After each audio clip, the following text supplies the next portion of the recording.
So I want to talk through some of my experience of using this medium, actually not just this medium, but what I experience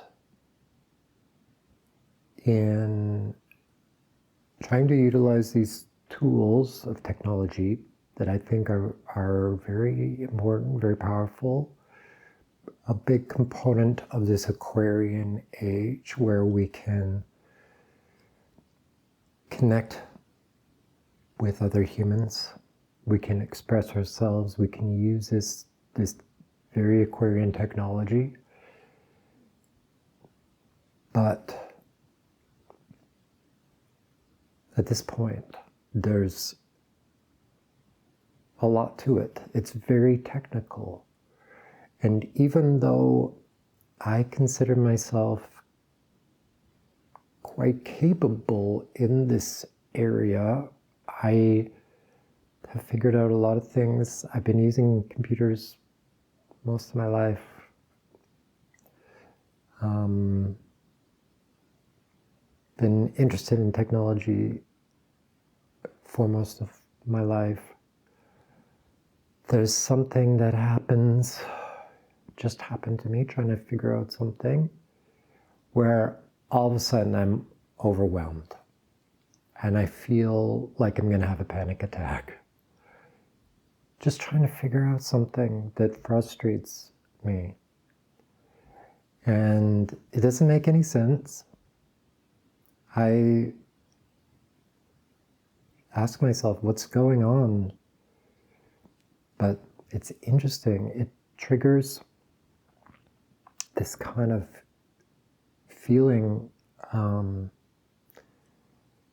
that's of anxiety, of tremendous anxiety, a kind of futility and frustration that is overwhelming and makes me want to shut down. Actually, it makes me want to smoke cigarettes, which is kind of like a go-to for me with.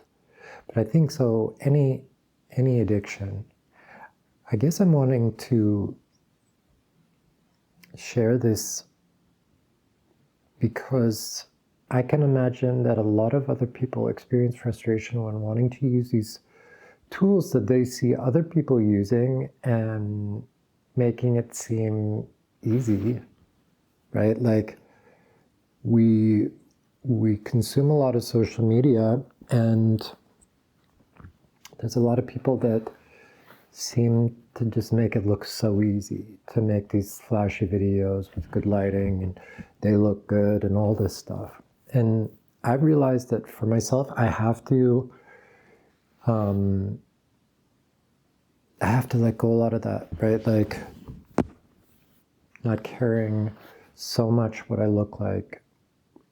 What actually, I think part of my message is not coming across so polished, because we can't let that stop us.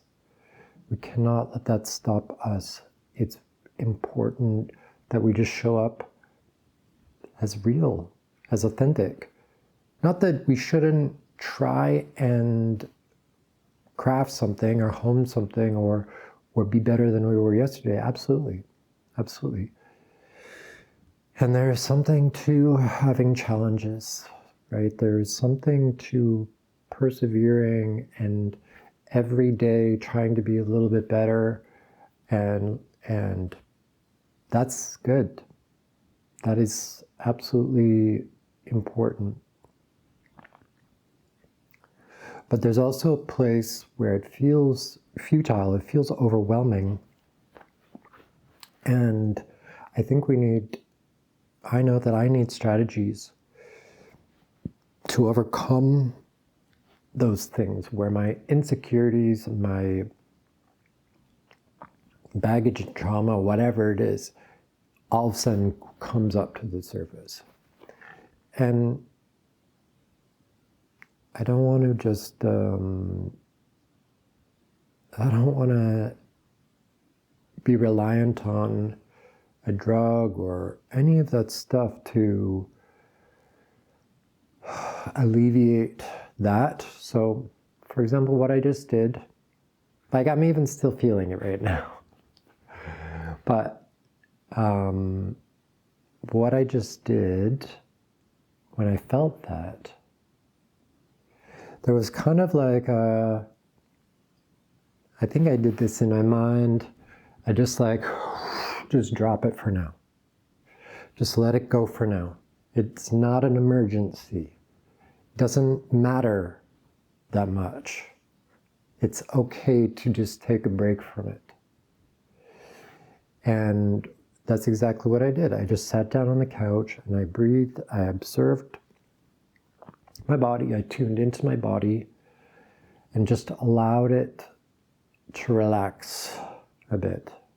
And just observed the sensation. Told myself, it's fine. I don't need to figure it out right now. I know that there's times when I will leave something and then I'll come back to it with a different way of looking at it, a different method or a different approach, or I just try again and I figure it out. That's happened so many times. So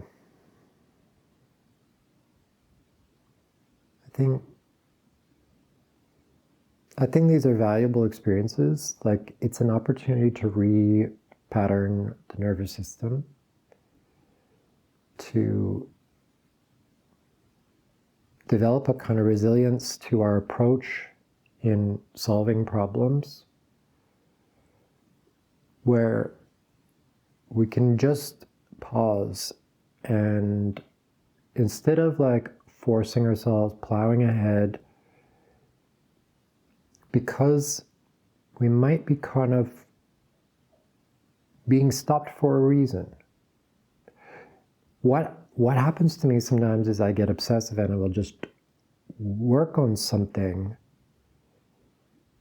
until I achieve some kind of goal. It's almost like, I relate it to like playing a video game where you can get hyper-fixated. I can get hyper-fixated. Not that I play video games anymore, but when I did play video games, they're designed for that. They're all about kind of, and I think anybody with a kind of brain and nervous system like me, where it seems like actually a lot of people, or maybe it's from all the vaccines or something. People are calling it autistic, but I think it's a kind of neurodevelopment that has been the result of the changes that have happened, where we're never bored. There's always something to stimulate us. And I think there's a laziness in this. I think we've lost the ability to stimulate ourselves, as far as have the patience to just be with what is, because in the spaciousness, their creativity fills that spaciousness. And that's really good. That's really good. That's when we start to evoke from ourselves true genius, true creativity, instead of just kind of rehashing old stuff.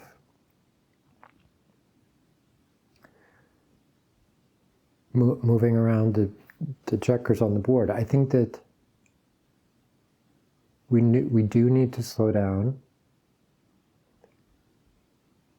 because in that spaciousness we will gain insight about how to do things. A lot of the design of human-made things is overly technical and overly rigid. There's a lot of things, software, etc., hardware, that are not very intuitive. my suspicion is that a lot of the design is actually has some either purposeful or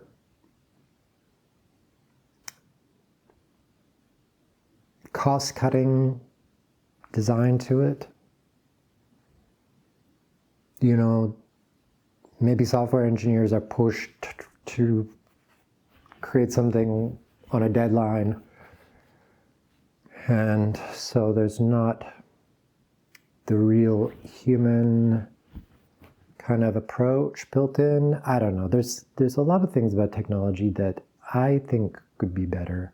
I look forward to a more human-centered approach to technology, a more organic, more holistic approach, instead of this corporate capitalistic approach to all of this stuff, technology and hardware and all of that. Where you got 12 different cables that you need and 12 different adapters and all this bullshit, which I find incredibly frustrating.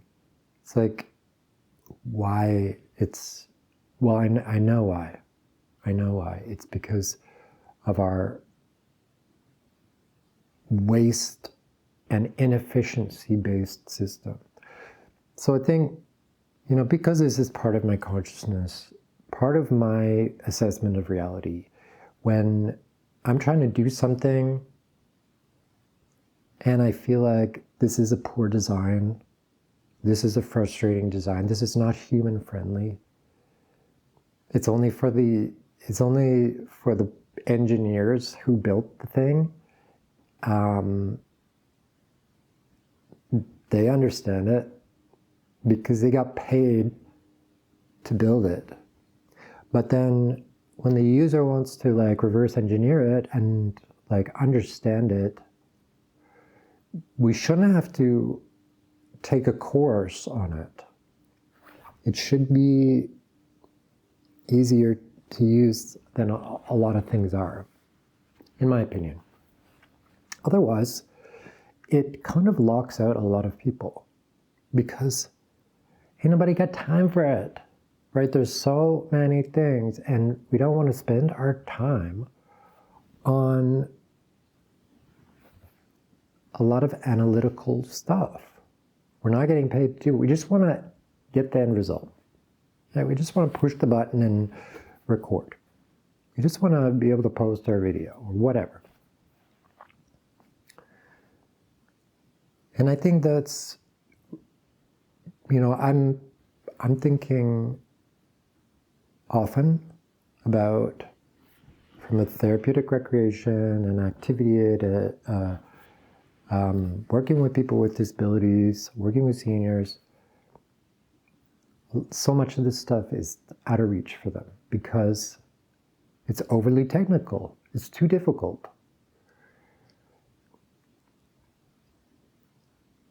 And again, I think of myself as an intelligent person, a technically oriented person, and yet still I find it very aggravating at times. And that's something that I'm wanting to address. And it's something that I'm trying to figure out how to do that. It feels daunting. It feels like as if I can make a change to that. But so that's how I feel. But that's not, I'm not gonna be stopped by it. I don't know what I'm gonna do about it, but I think first use recognizing how I feel about it and clarifying like what the current process is. Like right now, this is what is. This is the situation where we have so much technology, we have requirements to use it, and it's really only the people that are already into it and very skilled that are benefiting from it.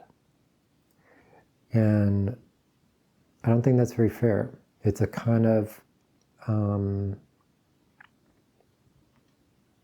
technological elitism that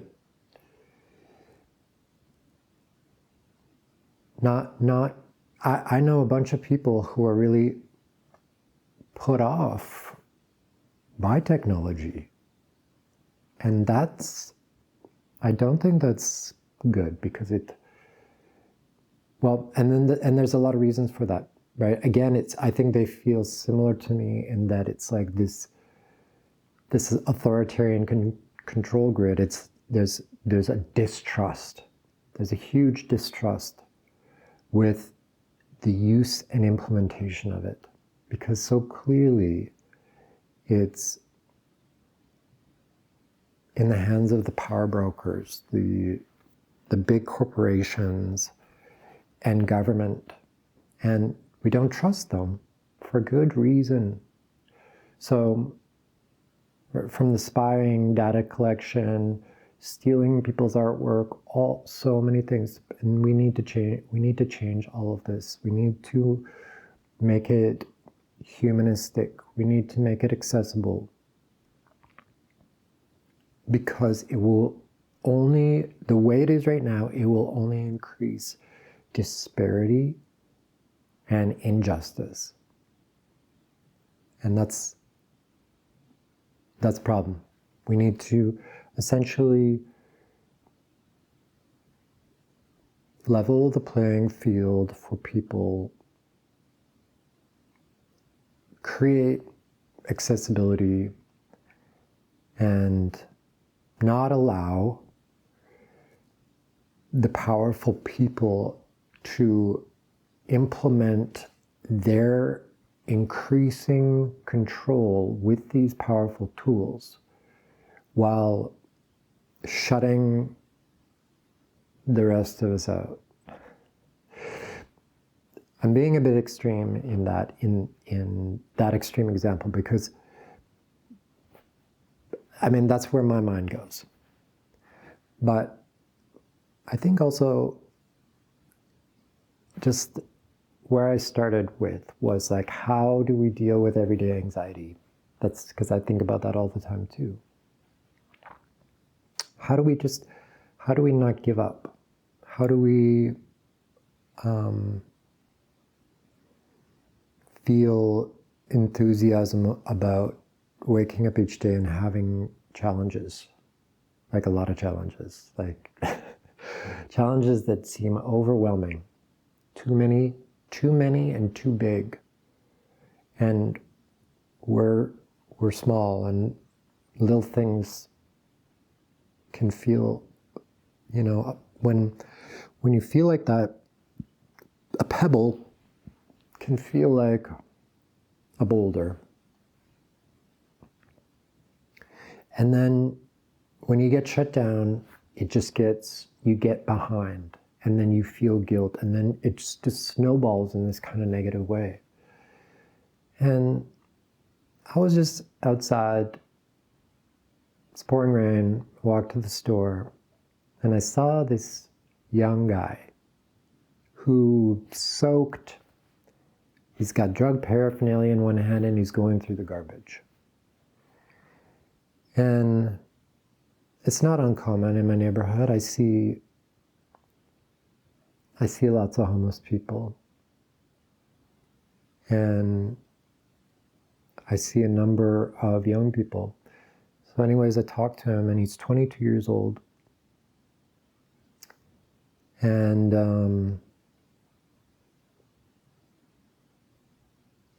to me, that's just obviously, like, I didn't grill him for his life story, but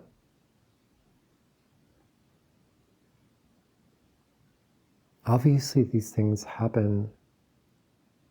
I mean, I've never been in that extreme situation, but I have been close. when I was young and other times, I can relate to that feeling of giving up and losing control of things, a kind of surrender into the abyss. And I think we cannot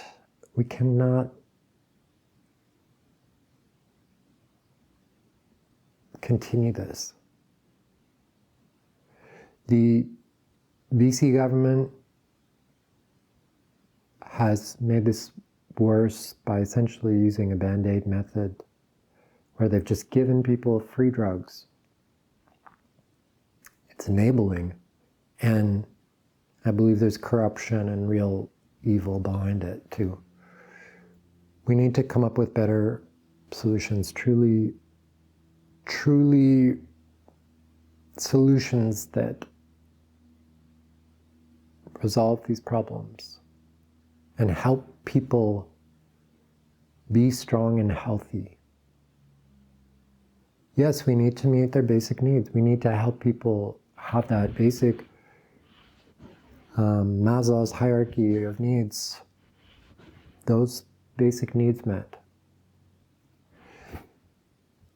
But we likely also do need to implement structure in their lives. Everybody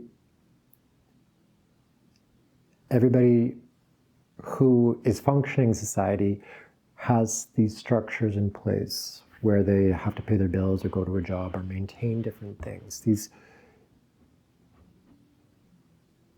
These structures actually help us.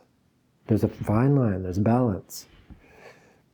But if somebody, for whatever reason, has rejected all those structures, rejected that whole thing, it's probably because of something similar to what I started out with, where there's this visceral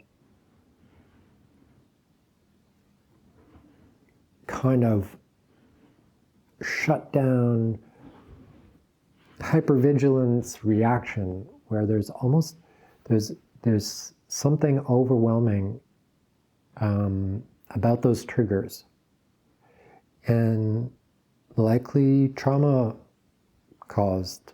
And that person may, if they're in this kind of state, they can't even help themselves. They don't even know, because of the way that the consciousness works, it puts these things into the subconscious, especially painful things. But they do need to be addressed to evolve beyond them. So they're kind of trapped. We do share this world with them. We do share the noosphere. We do share consciousness with them. We are affected by them. We do need to help them. We do need to work together. And we should encourage this kind of compassionate approach that is actually helping them, is actually solving their fundamental problem of having those basic needs met, so then they can aspire and they can apply themselves to be better. And I don't think it means like totally feathering in their nest. No, but there are so many things that we can do. There's so many things that need doing that we can fit people into those placements. Whether it be picking up garbage or planting trees or creating murals or helping seniors, so many things. And just to have all these people kind of wasting away, littering the streets, like being these kind of zombies in our neighborhood. I think the thing is, I can relate to it because there's been times in my life when I really was struggling. there's been people that have helped me, but there's also been some things, I think, because my upbringing was complicated, where it wasn't totally traumatic, but it wasn't also either totally safe. It was a mix of things, which was confusing. And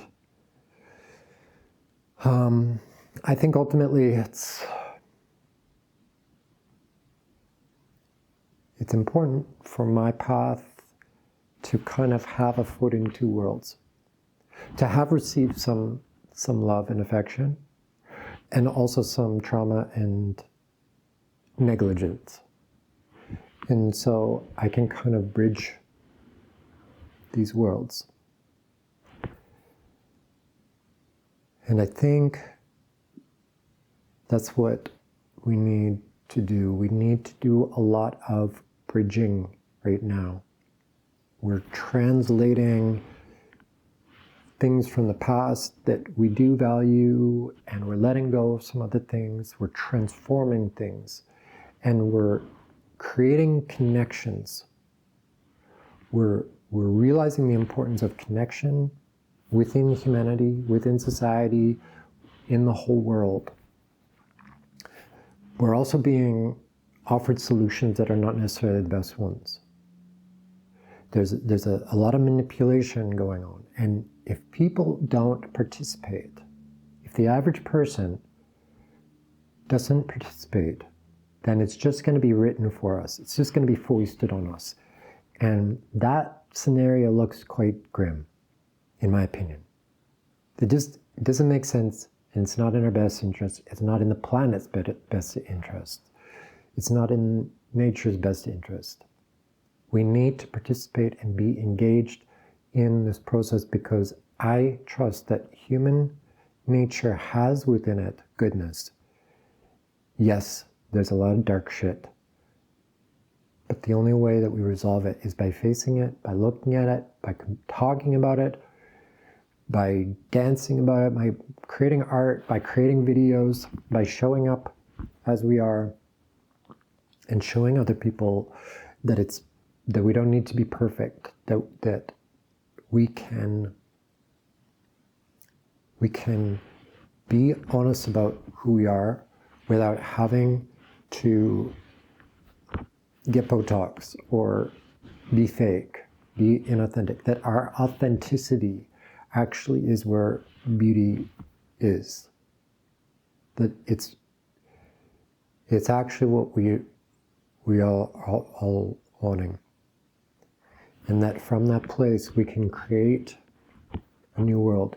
In our authenticity, we become clear about where the areas are that we really want to evolve, right? Our intuition and our instinct shows us these kind of shadowy areas, which is only, it's only the areas that need further refinement, that we're asking to have more evolution. But they are also fertile ground.